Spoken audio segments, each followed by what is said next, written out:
Now, Corrie ten Boom, most people have heard that name, but just a quick rundown of a background about her.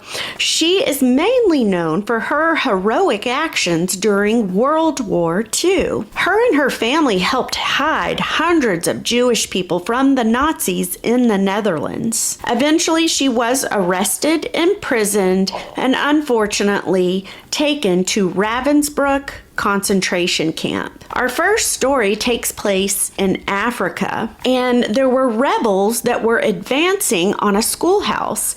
Now, in this schoolhouse, there were 200 children, and they were children of missionaries that were living there. The second story is a little bit just a tad longer, but it was taking place at Ravensbrück concentration camp the day that Corrie arrived there. So Corrie and the line of all the other women that had just gotten there, they were outside the building, all in line.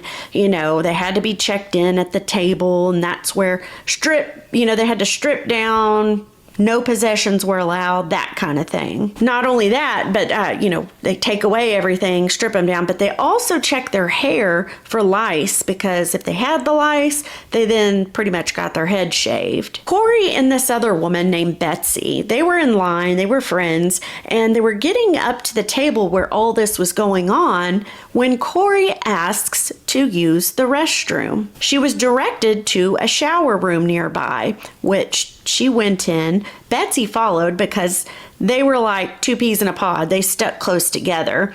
They get in the shower room, and of course, they don't have a toilet. It was just a hole in the ground in the shower room.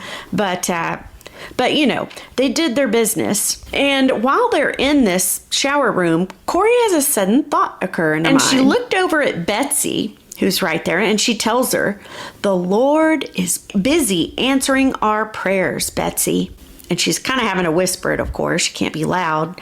And then she tells Betsy, "We shall not have to make the sacrifice of all our clothes." End quote. So both ladies hurry back out to where they were, getting in line, coming up on the table and everything.